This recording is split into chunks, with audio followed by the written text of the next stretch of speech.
Eu me chamo Diógenes Pandini, sou fotojornalista há uns 8 anos já, sou formado em jornalismo. Trabalho aqui em Floripa, em Santa Catarina, no Diário Catarinense. E gosto de fotografar não só trabalhando, mas também de hobby. E o meu hobby é fotografia de rua, assim como o do Miléo também, né? E acho que é isso.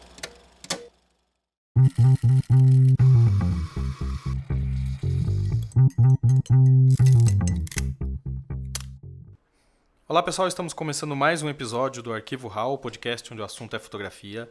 Eu sou o Henry Miléo e hoje eu vou entrevistar o Diógenes Pandini. Até obrigado, Pandini, por ter aceitado bater esse papo com a gente. Tamo junto, muito obrigado pelo convite, né? É muito legal poder participar e trocar figurinhas sempre. E hoje vocês vão perceber que eu tô sozinho porque o Hamilton Zambianchi teve um compromisso, afinal a gente, por enquanto, ainda não vive de fazer podcast, né? E temos nossas prioridades financeiras, tem conta para pagar. Mas eu vou bater um papo aqui com o Diógenes bem bacana.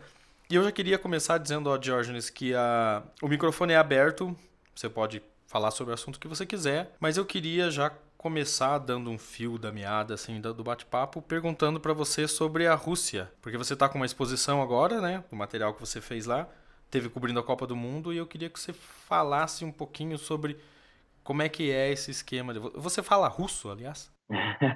Algumas palavras. Eu sei falar oi, sei falar tudo bem, sei pedir cerveja. Porque né, é necessidade para sobreviver. O essencial que você precisa, né? É, não, essencial.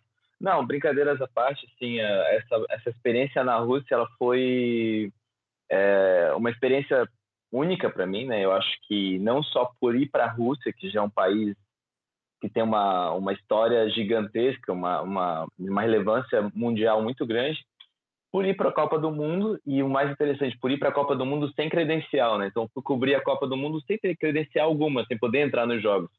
E foi interessante, né? Porque justamente por causa disso eu ficava muito mais na rua do que cobrindo o futebol em si e me fez perceber a cidade muito mais, digamos assim. Mas você não tinha credencial porque você esqueceu de fazer, porque ela foi rejeitada, ou porque o jornal pensava em não mandar? Você foi para cobrir pelo Diário Catarinense, né? Isso, fui pela NSC como um todo, não só para o Diário Catarinense, Pela mas para a rede, né? TV. Isso. O que aconteceu foi o seguinte, tu sabe que esses credenciamentos de Copa do Mundo são muito antes, né? E Sim. quando rolou o credenciamento da Copa do Mundo, a RBS ainda não, a gente ainda era a RBS, que ela se destrinchou, digamos assim, né? A parte RBS Sul, Santa Catarina, no caso, foi vendida e virou a NSC. Então foi mais ou menos nessa época desse trâmite. Quando a gente ainda era RBS, geralmente os próprios cinegrafistas e fotógrafos da rede faziam para gente, no caso para os colunistas e tal. Então não tinha necessidade de ter mais fotógrafos do Diário Catarinense, essas coisas assim. E aí aconteceu que foi uma cilada, né, no final das contas, porque os colunistas estavam credenciados, só que não tinha mais tempo para mandar alguém da imagem. Então, meio que se acertou. E claro que a imagem do jogo, fotos do jogo, tem agência de monte, sim, mas precisava de um fotógrafo, de alguém para fazer não só fotos, mas também vídeos das matérias especiais. E as matérias especiais eram mesmo para ter um foco mais os catarinenses na Rússia, digamos assim, sabe? Sim. Então a gente buscava mais o cotidiano mesmo, curiosidades, as pessoas que a gente encontrava pelo caminho. Não vou dizer que facilitou não ter credencial, é mentira, porque a credencial ajuda muito, né? Mas deu tudo certo. Ah, mas isso é bom porque, na verdade, o interessante. Aí tem duas coisas legais. A primeira é de topar uma parada dessa, né? Sem ter credenciamento. E a segunda é do jornal apostar em mandar alguém mesmo sem credenciamento, né? Porque o que eu acho. Isso. Quando tem época de Copa ou Olimpíadas, por exemplo, eu consumo muito jornal, mas não para olhar a parte esportiva. Eu gosto de ver o que os jornais estão fazendo do que circula ao redor disso tudo. Que é o material que eu acho mais bacana, que é o hábito, o costume que acaba mudando numa cidade, muda a cara de um país, né? Muda toda a estrutura social durante aquele período. E até uma coisa Total. que eu queria te perguntar, porque você está com essa exposição da Rússia aí em Floripa. Quer dizer, acho que quando for pro ar esse podcast, essa entrevista já vai ter passado, mas com certeza você vai conseguir botar isso na estrada e vai para outros lugares. A gente vai informando aqui durante o tempo.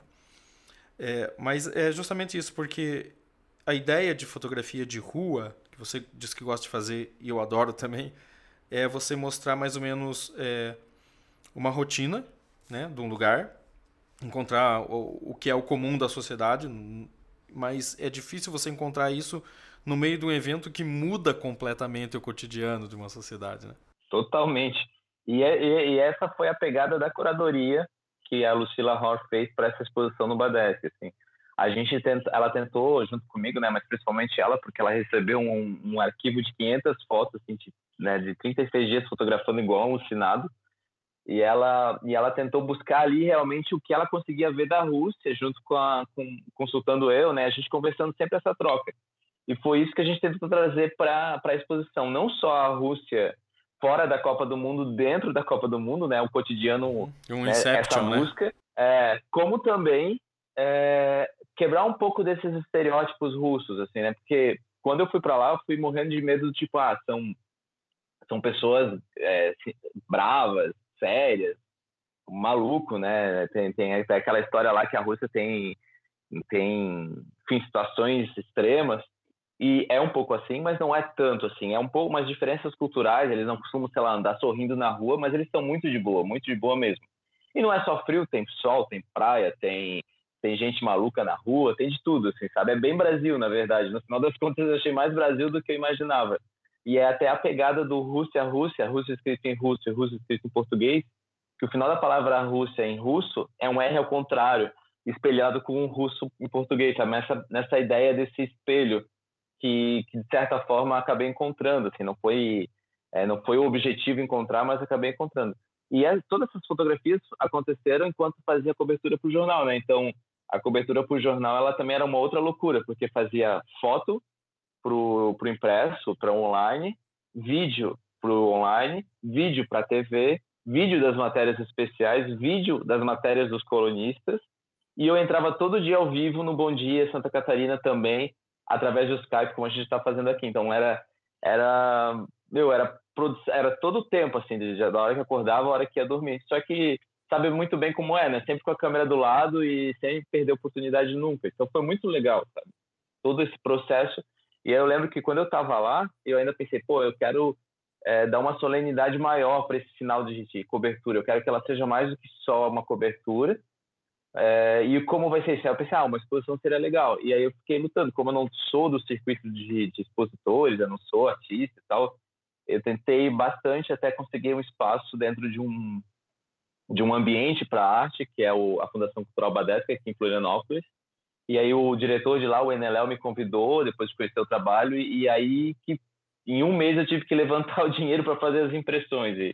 Enfim, posso até falar sobre isso depois, se quiser. Ah, não, claro, isso é interessante porque o que eu curti dessa história da exposição foi justamente essa, porque eu lembro que não assistia ao vivo porque o jornal o Bom Dia Santa Catarina aí, aqui no Paraná é Bom Dia Paraná, então não tinha isso. Mas eu via depois na internet as suas entradas e via bastante coisa no stories do Instagram, porque o que me admirou foi essa postura, que eu acho que é uma postura que eu defendo, que na verdade o fotógrafo e principalmente o fotojornalista não pode ser só o cara que faz imagem, né? Porque existem dois tipos de fotógrafo que trabalha com jornalismo, o fotojornalista e o fotógrafo de jornal, que é aquele cara que só faz pauta. Então você ia além daquilo. Eu sei que parece que você escrevia também pro jornal, né? Uma coluna, ou chegou a escrever? Não, escrevi alguma coisa, mas era mais um ghostwriter, né? Digamos assim, porque eu ligava, o editor de spot ligava e eu contava para ele transformava em texto por causa da correria mesmo, assim, não conseguia parar para escrever. Mas assim, não deixava de ser relatos que eu fazia para ele transformava em texto, mais ou menos assim.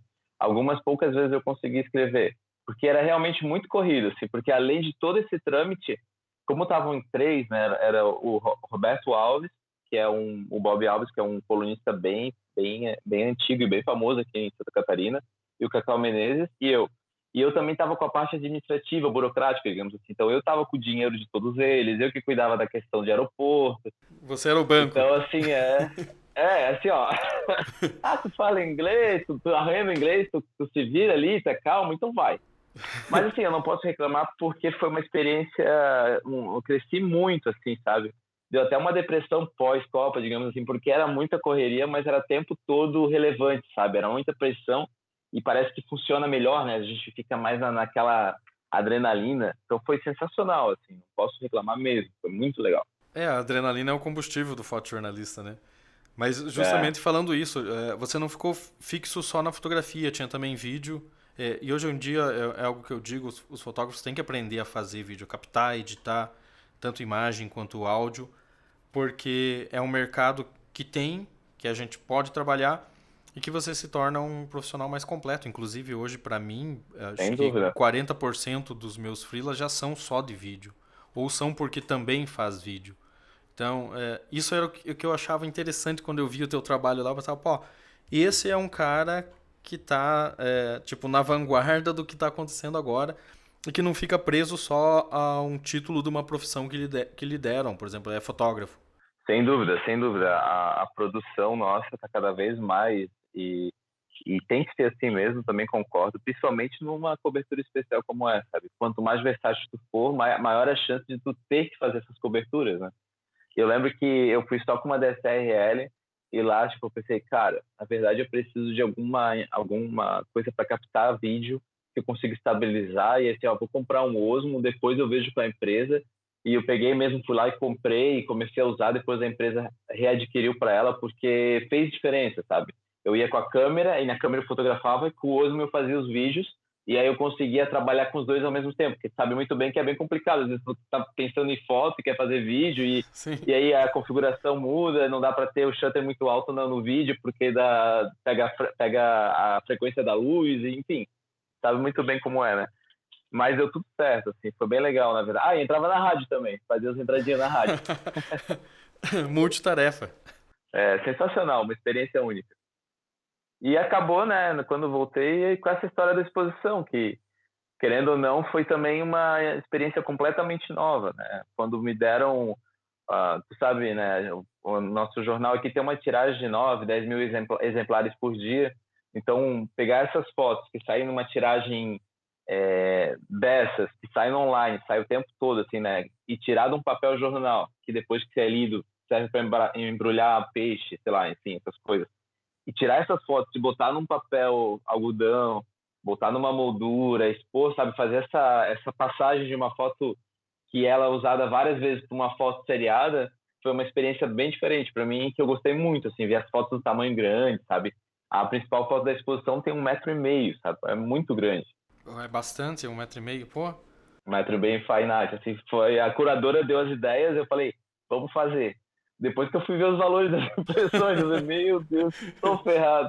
Não, Mas é isso. impressão em papel algodão é caro pra caramba, bicho. Nossa, assim, ó, quando eu vi, assim, eu pensei, meu Deus, eu posso fazer mais simples. Mas aí tem todo esse trâmite do tirar, do ressignificar a foto de jornal para foto numa parede. Eu pensei, não, ela tem que ser em qualidade de papel algodão, tem que ser com moldura, com vidro, bonita, assim. Aí eu vou pegar um empréstimo e vou me virar, né? No final, vocês podem falar valores como é que... Pode, não tem problema, né? Eu acho que pode, não vejo problema É, não. assim, as impressões iriam dar quase 10 mil reais das 20 fotos. E, tipo, para um pobre fotojornalista é muito dinheiro. Dava uma lente, dava um outro Mas, flash. oh, meu Deus. E assim, né? Aí eu falei, meu, vou fazer, vou pegar um empréstimo. E aí uns amigos falaram, ah, não, faz uma vaquinha virtual, quem puder ajudar, vai diminuir os gastos. E eu fiz essa vaquinha rendeu quase 70% dos gastos, e aí consegui mais um pouco por fora, um pouco por ali, um pouco que eu tinha. No final não precisei pegar empréstimo, a exposição foi um sucesso, assim, foi muito legal a abertura, chegou a dar fila para subir, assim, para ver as fotos de tanto que eu convidei, conversei com as pessoas, e o quanto que eu estava animado, assim, o pessoal foi realmente para prestigiar e dar um apoio, sabe? Então, é muito legal sair do jornal e de repente tá posto em outro ambiente, saca? Foi, né, uma experiência muito legal e que eu espero repetir mais. E isso vai virar livro? Eu pergunto porque você já tem um livro, acho que do Marrocos, né? Então, cara, depender de mim, tudo vira livro, né? Mas a Rússia em si tem um material extenso que poderia se transformar num livro. Marrocos é um livro daquele self-book mesmo, né? Que a gente imprime e deixa disponível para quem quiser. Então, até agora, total de uma pessoa, eu comprei esse livro. É... Tem para vender lá no teu site, né? Não tem problema. Só que eu tô com outro projeto aí sim de fazer um livro com editora, tudo certinho, que é um projeto que envolve Floripa. Faz uns 4 anos que eu fotografo e esse material já se tornou bem consistente assim ao longo desses anos, e eu quero pensar ele de uma forma de discutir principalmente a questão dessa galera, assim, dessa outra Florianópolis, dessas outras pessoas que ao cair da noite deixam de ser os marginais, digamos assim, passam a ser os protagonistas do que acontece na cidade, e é muito louco mesmo, né, essa transformação.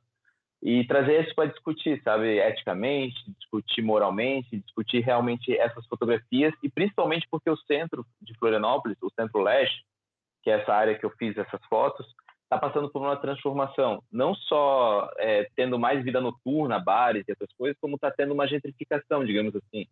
E essas pessoas talvez sejam tiradas dali, talvez deixe de existir essa realidade que eu fotografei. Então, todo esse processo também me interessa. Só que aí esse é um projeto maior, assim, que eu estou começando a estruturar ele. Então, esse daí é o que eu foco para livro mesmo. A Rússia é uma exposição e ela vai circular já. Já trago de antemão aqui que dia 15 de setembro vai estar em Balneário Camboriú até o comecinho ali, dia 8, se eu não me engano, de outubro. Depois eu corrijo se estiver errado. E em 5 de novembro está em Joinville, né, esqueci o nome. Sim, depois eu lembro o nome certinho do local, ainda não está confirmado. É Instituto Juarez Machado, Instituto Internacional Juarez Machado. E assim, quem sabe em Curitiba, quem sabe alguém escuta o podcast aí, convida, a gente leva para aí. O sonho é continuar fazendo essa exposição circular, né? Até porque tive muita ajuda, mais de 50 pessoas me ajudaram, e eu quero realmente que ela continue existindo por um bom tempo. Não, sim, com certeza a gente consegue algum lugar aqui. Eu vou conversar com o pessoal, que tem um pessoal de umas escolas de fotografia aqui que tem espaço de exposição. E eu vou falar com eles lá. Aliás, eu já tinha. A gente já tinha conversado, eu já tinha falado que ia conversar lá, mas o diretor de fotografia da escola estava de férias, ele volta agora só na semana que vem. E eu já tenho uma reunião agendada com ele, eu vou falar da exposição também. Já agradeço de antemão. Não, sem problema, a gente sempre se ajuda e não dá nada não. Cortou o comecinho só da tua fala ali, essa material é aquele que você fotografa na madrugada no centro de Florianópolis, né? Isso, é um material que eu faço já há 4 anos, até me mudei para o centro por causa desse trampo, que é justamente caminhar nas ruas e ver essa outra Floripa, né, que eu até chamo de Desterro, que apesar de ser um nome banal, para quem não sabe, Floripa, antes de ser Florianópolis, era Nossa Senhora de Desterro, mas é um nome bem significativo, que significa, né, pessoas tiradas de sua terra, né? E a madrugada é justamente isso, são as pessoas marginalizadas que se tornam protagonistas durante a noite. Então é bem interessante esse trabalho que eu queria trazer não como exposição, não só na internet, mas como livro, justamente para trazer discussão eticamente, moralmente, sabe? Trazer também a discussão sobre a cidade, sobre esse crescimento do centro-leste, sobre essa possível gentrificação que está ocorrendo ali, Sim. Que está cada vez tirando essas pessoas e o que acontece, sabe? Então, talvez daqui a 1, 2, 5 anos não exista mais nada dessa outra realidade que tem no centro, porque foram expulsos, porque foram tirados, assim como aconteceu no Pelourinho, quando Miguel Rio Branco fotografava o Pelourinho, depois se tornou turístico, aquela realidade que eles fotografavam não existe mais. Então, pode ser que aconteça isso futuramente aqui. Então, eu estou nessa construção desse livro ainda. Assim, ainda, apesar de 4 anos trabalhando fotografando, eu fazia como hobby mesmo, sabe aquele fotografar, sair para flanar? Era isso que eu fazia. Mas aos poucos foi se transformando isso e eu quero dar mais consistência, por isso criar um projeto, tentar transformar em livro mesmo. Eu vi que lá no teu site tem um vídeo desse, né, do Desterro, né? Isso. E você usava, você desovava bastante no Instagram isso, né? Eu tô botando às vezes, o Instagram nunca é muito sério, assim, apesar de ter que tratar ele mais sério, mas eu coloco, deleto, mudo. Mas no site tem um vídeo, antes tinha mais fotos, agora só tem um vídeo como um teaser, assim, mas ainda nem tá atualizado, assim. É porque realmente eu tô deixando ele para pensar mais, assim, sabe? Só o vídeo para mostrar que existe esse trabalho, mas que está em construção. Tá, e você tem que amadurecer, né? Isso. Principalmente na questão textual e um projeto mesmo, sabe? Uma curiosidade desse trabalho, uma vez a gente conversou e você me falou que para chegar até alguns determinados personagens, a moeda que você usa para chegar era o cigarro, né? Sempre tem alguma moeda de troca ou alguma forma de se aproximar, né? E quando tá na madrugada, eles, sei lá, quando a gente tá andando no centro durante o dia, começo da noite, sempre tem muita gente pedindo. Mas quando começa a ficar madrugada, eles param um pouco de pedir. Mas aí a gente vê, vem te pedir alguma coisa e tal. Só que tu tem um cigarro, já chega oferecendo, já quebra um pouco aquela situação, né? Nunca chego com a câmera escondida, sempre a câmera mostra, sempre trocando ideia e aos poucos começa a fotografar, se a pessoa não fala nada eu vou fotografando, às vezes peço, aí depende de cada situação. Geralmente são encontros bem rápidos, mas que algumas vezes, tipo, são informações bem valiosas, assim, até uma das coisas que me surpreende sempre é essa doação que acontece, sabe, tipo de pessoa mal conhece o outro e deixa fotografar e traz informações da vida, e muitas vezes, isso a gente ouviu algumas vezes, foi eles falando que, poxa, que legal, vocês, geralmente estou com um amigo, né, vocês vindo aqui conversar, trocar ideia e sentando do nosso lado e sem julgamento, sabe, e para ver como há uma carência dessa troca de informação, desse trocar entre mundos. Da Então, pessoa socializar mesmo, né? isso, não Deixar de ver, ser sabe? invisível. Até de tu ir trocar ideia sem ter medo, porque muita gente fica com receio e tal. Então, quando tu vai para trocar ideia sem ter medo, tranquilo. Claro que dependendo da noite, tem vezes que alguém ameaça, tem vezes que alguém fala, essa tua câmera aí, né, bem bonita. Aí tu já fica meio... Aí já quebra o clima, né? Aí tu já vai embora. É bonita e é filha única, né? Sempre tem essa leitura da noite, né? Pô, de repente alguém tá falando demais de alguma coisa. Não, o negócio não tá tão legal, não tá tão easy going, né? Vambora. Você tem que saber a hora de E sair tá também. acontecendo. Sempre. Tem dias que a noite não tá para brincadeira, é muito menos para nós, que, né, não sabemos lidar tão bem, assim, né? Não é a minha realidade, por mais que às vezes eu chegue, não é a minha realidade. A gente sempre tem pra onde voltar, né? Tem gente que não tem nem pra onde voltar, né? Não, com certeza, são situações bem tristes, assim, que até uma vez eu vi um vídeo do Urso Morto que ele fala a questão ética não é eu estar fotografando, a questão ética, como é que essas pessoas chegaram aonde elas estão, né? Como é que não teve uma intervenção da família, do Estado, alguma coisa que pudesse ajudar essas pessoas e aonde foi que essas pessoas perderam essa conexão com o mundo, né, com o mundo daqui. Uhum. Então é louco pensar sobre isso, sabe? É bem louco. Assim, e há coisas que a fotografia e o fotojornalismo permitem a gente a entender e a estar mais próximo, né? Não digo entender porque eu não sei se a gente consegue entender 100%, mas que a gente consegue identificar aquilo e saber que aquilo precisa de alguém ali fazendo, tomando algum tipo de atitude, mesmo que seja fotografar para mostrar que aquilo existe, né? É bem, bem complicado mesmo. É uma questão ética que sempre,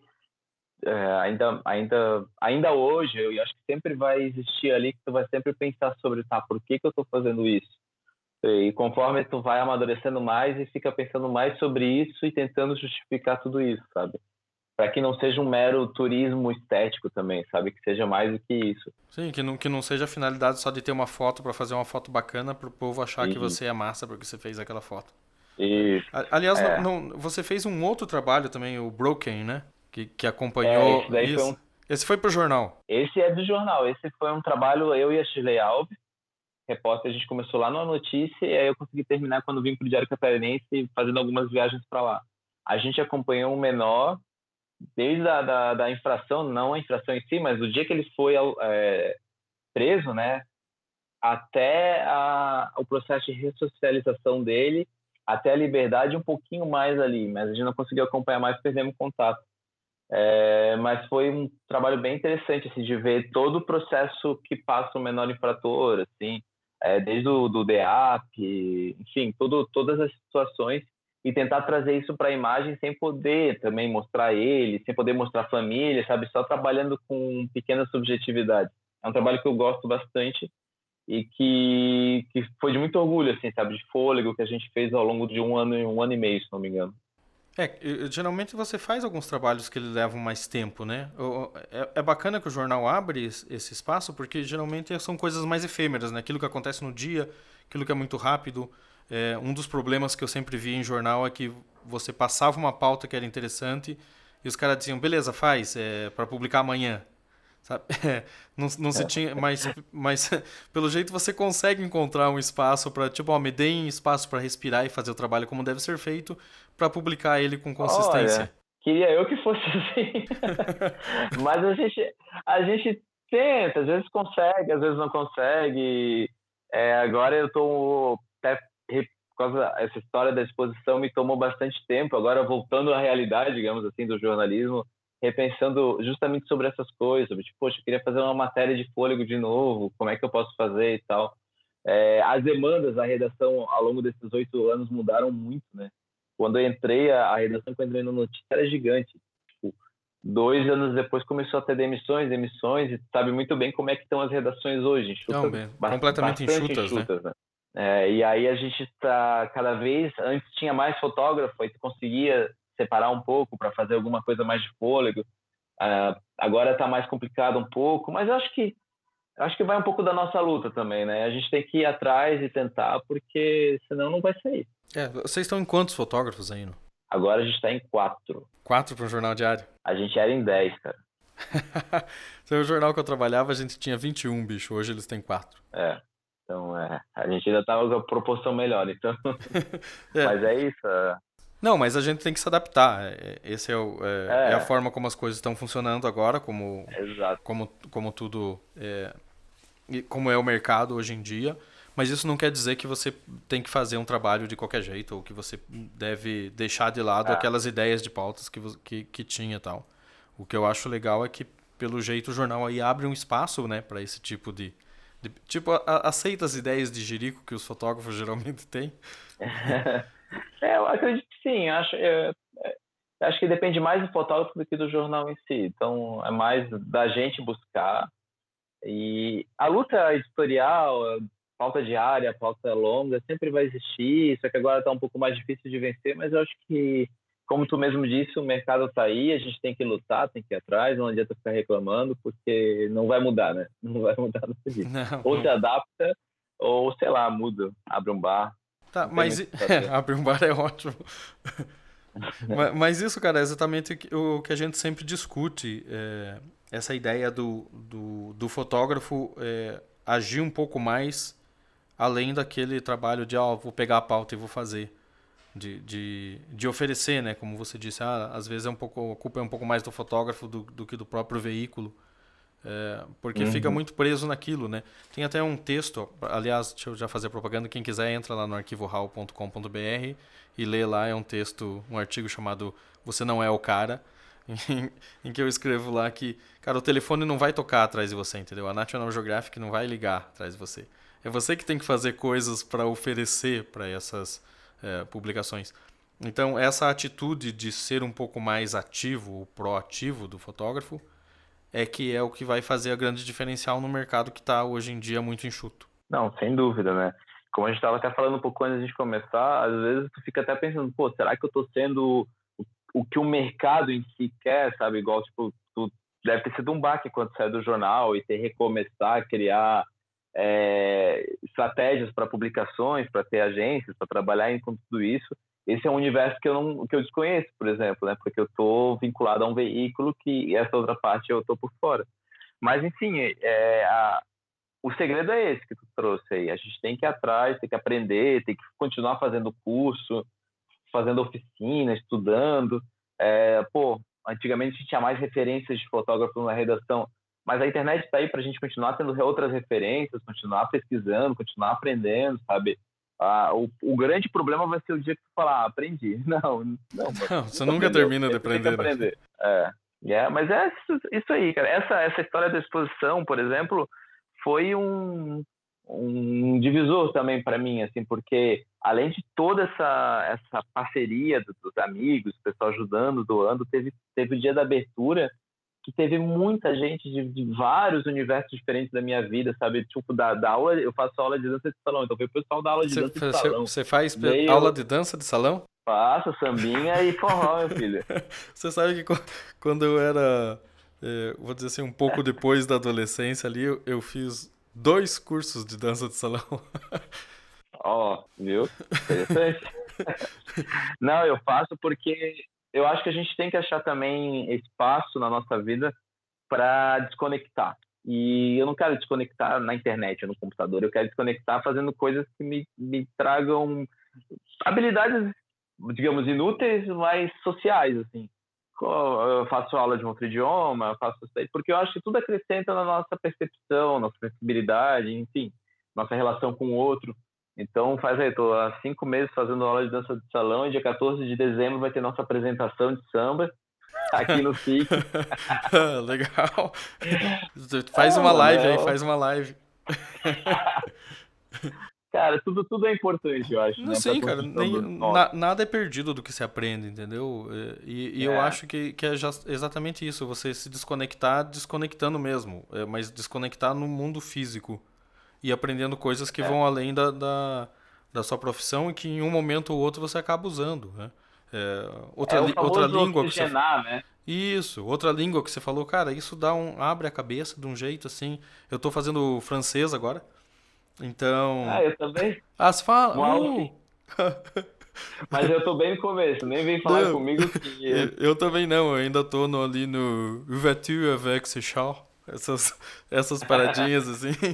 É, mas é mas, bom, né? cara, Muito bom. é muito bom porque é algo que você dá pra você mesmo. E quando você dá algo pra você mesmo, você acaba tendo uma injeção de endorfina, né? E acaba melhorando, né? Em todo o seu cotidiano, né? Até no trato com outras pessoas tal, e conhecendo pessoas de outras áreas. E ao mesmo tempo isso pode te trazer trabalhos depois. Esses dias atrás eu fui É numa verdade. reunião aqui que não tinha nada a ver com a fotografia e tinha uma porção de gente lá que precisavam de fotografias para os seus negócios e acabou que uma coisa uniu a outra e a coisa funcionou Sem legal. dúvida, sem dúvida. Acho que é tudo acrescenta, né? E a gente tá quase virando coach aqui. Daqui a pouco a gente vai virar coaching, de fotógrafos a coaching.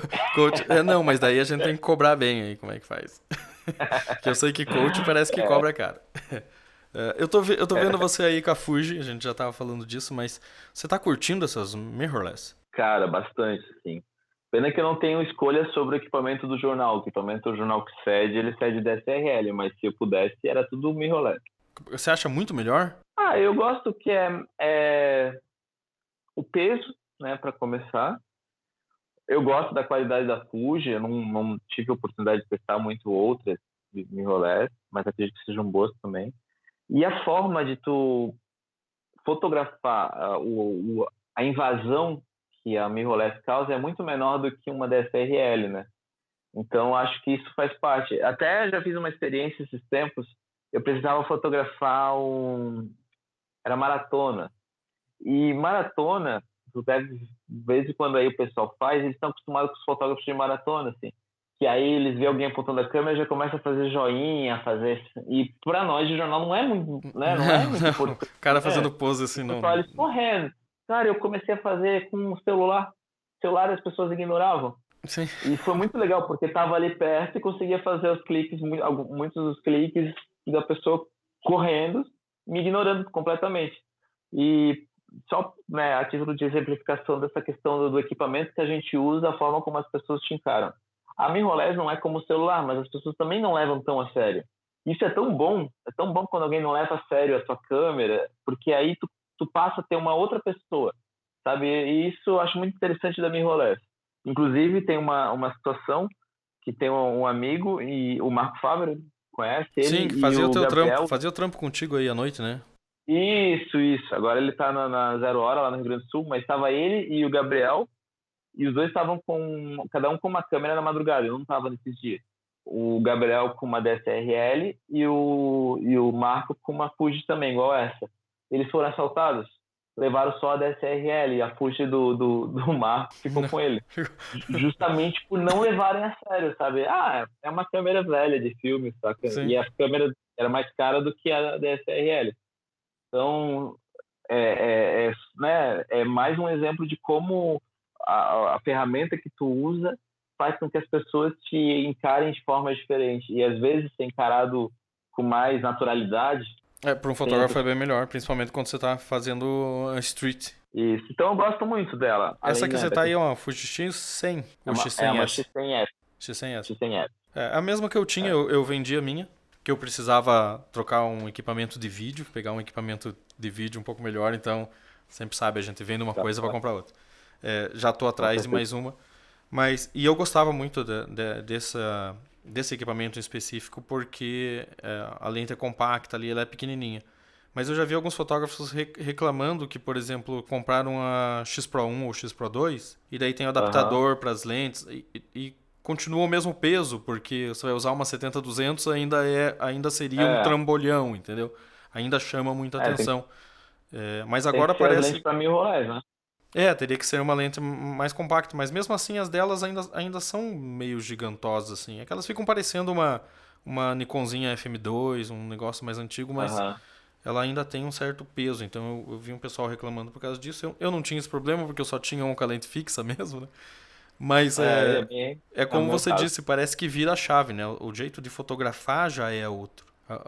Não só a É tua bem interação com diferente. a pessoa, mas você enquanto fotógrafo com o equipamento, parece que você vê de outro jeito, né? Eu fazia muito mais fotos de plano bem mais aberto, com muito mais espaço, área branca na foto, que ficavam É. bonitas porque era com esse equipamento. É diferente de você pôr a mesma lente em uma DSLR e tentar fazer a mesma coisa. Cara, sabe que eu tive uma vez uma aula com o Yatan Canabravo, na pós-fotografia que eu fiz, e ele disse uma coisa que sempre ficou muito na minha cabeça. Uma vez ele foi fotografar uma comunidade, uma DSLR, tá até no site dele. E aí ele foi fotografar alguém que estava numa porta e tal, e impôs a câmera com uma tele, assim. Então, pô, é um movimento de arma, assim, né? Sim, é um canhão, Parece que né? tá mirando. E ele disse, né, que sentiu um cano gelado no pescoço, assim, tu atira com a tua que eu atiro com a minha. O cara falou pra ele. E, pô, ele, né, não, saiu fora e tal. Tempos depois, não sei, não lembro quanto tempo depois, ele foi de novo, mas ele foi com uma grande formato. E em vez de apontar, ele, né, meio que quase como se reverenciasse a outra pessoa. E disse que a forma como ele foi encarado pelas pessoas, justamente por esse movimento diferente, foi completamente outro. Assim, as pessoas tinham uma outra relação porque ele não estava impondo assim com a câmera, mas estava quase se abaixando ali para fotografar, pedindo e tal, meio que reverenciando cada um que ele fotografava. E isso ficou sempre na minha cabeça, sabe? E eu pude testar, né? Não com uma grande formato, mas sentir isso que ele falou quando tive a me enrolar da primeira vez, assim. Que a forma de fotografar, tanto na rua quanto qualquer outra pessoa, é outra. E isso é legal, isso te traz uma experiência nova, né? E eu sempre fui uma pessoa meio desligada para equipamento, nunca fui muito fanático de equipamento nem nada. Mas me fez perceber justamente essas nuances que os equipamentos podem te trazer, saca? E mais do que o resultado estético, mas o resultado da performance enquanto fotógrafo. E o celular tá aí também, né? A gente tem celular com qualidade Total. hoje em dia para fazer o mobile Sim, journalism que o pessoal fala. Mas então é sensacional. isso. Próximos projetos teus, além de continuar esse da fotografia aí mais séria, da fotografia da madrugada de Floripa, o que mais que você É, tá. o principal é o desterro, né? E para esse existir, eu estou tentando aprender as questões de edital, né? Edital de cultura, de esses editais que são sempre parece grego, né? Então, tentando entender toda essa burocracia que envolve o edital. Eu sei que eu poderia ir atrás de um produtor cultural e já ir nessa forma, mas eu quero conhecer e saber fazer também. Então, isso daí está me tomando bastante tempo. E acho que o principal é esse, né? A questão dos livros e também, agora, futuramente, pensando sempre tentar fazer a cada 3 meses algum workshop interessante. Então, o próximo vai ter do Gui Veloso aqui, então já vou trabalhar a questão do documentário poético, que ele tem um workshop bem interessante, me falaram muito bem sobre esse workshop dele. Então, sempre manter estudando, porque é algo que acabei deixando de lado por questão de dinheiro mesmo, mas acho que a questão nem sempre é só dinheiro, às vezes é prioridade. Então, dá uma prioridade sempre para a formação. E eu acho que é mais isso mesmo. A questão do trabalho do desterro, que já estou com a curadora, que é a mesma da Rússia, para a gente ir pensando ele, a questão de criar um projeto cultural, que também é outra coisa para ano que vem, para que esse trabalho se torne um livro. Então, o foco total nisso daí, principalmente. Porque geralmente quem vê um livro não sabe todo o trabalho que dá para fazer, né? Não é só ir lá fotografar e Nossa, juntar tudo. E é interessante isso nossa. de buscar esse conhecimento fora da área da fotografia. Porque conhecimento nunca é perdido, como a gente já disse. E pode perceber que assim, esses projetos, tanto da exposição quanto do desterro, são além jornal, né? Então, acho que essa é uma outra característica que eu estou, aos poucos, buscando para mim. É uma sobrevivência de um Diógenes Pandini enquanto fotógrafo, enquanto pessoa que pensa fotografia, arte, enfim, jornalismo, mas focado em materiais mais perenes, né? Não tão tão absorvidos como o jornal é. Mesmo que faça uma especial que dure um mês, ela vai durar aquele mês e morreu, né? O jornalismo tem dessas. Então, acho que talvez meio que sem pensar sobre isso, buscando um pouco mais esse pezinho no documental artístico, sabe? Esse crescimento enquanto fotógrafo mesmo. Acho que é isso. Até porque a gente passa o dia fotografando e fim de semana para distrair sai fotografar, né? É bom dar uma aliviada e tentar, né, repensar tudo isso, saca? Beleza, então muito obrigado, Diógenes, por mais uma vez, por bater um papo aqui com a gente. Estamos sempre aí, a hora que você precisar, se quiser publicar algum artigo ou precisar de qualquer coisa, só dá um toque. Muito obrigado, muito legal essa iniciativa, Miléo, esse podcast. E, enfim, trazer essa comunicação entre fotógrafos eu acho que é sensacional. Principalmente, eu vi ali que tem vários universos, do universo comercial, jornalístico, e eu acho que isso é legal, essa troca mesmo, sabe? Que todos nós somos fotógrafos e estamos aí para aprender e para crescer juntos, né? Acho que todo mundo às vezes reclama, porque tem muito fotógrafo, todo mundo fotografa hoje. Cara, sensacional. Quanto mais gente fotografar, quanto mais gente pensar fotografia, mais a nossa linguagem desenvolve, mais a gente aprende, mais a gente se destaca nesse universo enquanto fotógrafo, sabe? E acho que é isso que tem que ser. A gente tem que parar de reclamar que tem muita gente fotografando e curtir isso e pensar, como que eu posso fotografar mais e mais também. Sim, abrir outros horizontes além disso também. A ideia aqui do Arquivo Raw é ser bem plural, na verdade. A gente sempre puxa a brasa para uma sardinha que a gente tem mais afinidade, mas a ideia é falar com todo tipo de fotógrafo e falar tudo de fotografia. Até porque o podcast tem subido o mercado no Brasil, né? O mercado que eu digo assim de pessoas consumindo, né? E tem alguns podcasts de fotografia, mas quanto mais espaços a gente ocupar falando sobre isso, discutindo sobre isso, melhor é. A minha intenção não é ser um podcaster ou um narrador, mas eu preciso fazer porque até agora não tem muito pouca gente fazendo, então alguém tem que começar a fazer. Quando começarem a aparecer outros bem legais, a gente vai deixando para trás e vai deixando quem é bom no fazer isso fazer. Mas então é isso, uma vez mais, obrigado. Valeu, irmão. Muito obrigado pelo convite, mais uma vez. Beleza. Pessoal, então continue nos acompanhando lá. Toda quarta-feira tem um episódio novinho do Arquivo Raw. Entrem lá no site arquivoraw.com.br, lá tem, além de todos os episódios, tem outros conteúdos lá para vocês, tem artigos, tem entrevistas ping-pongs com outros fotógrafos, enfim, uma série de coisas.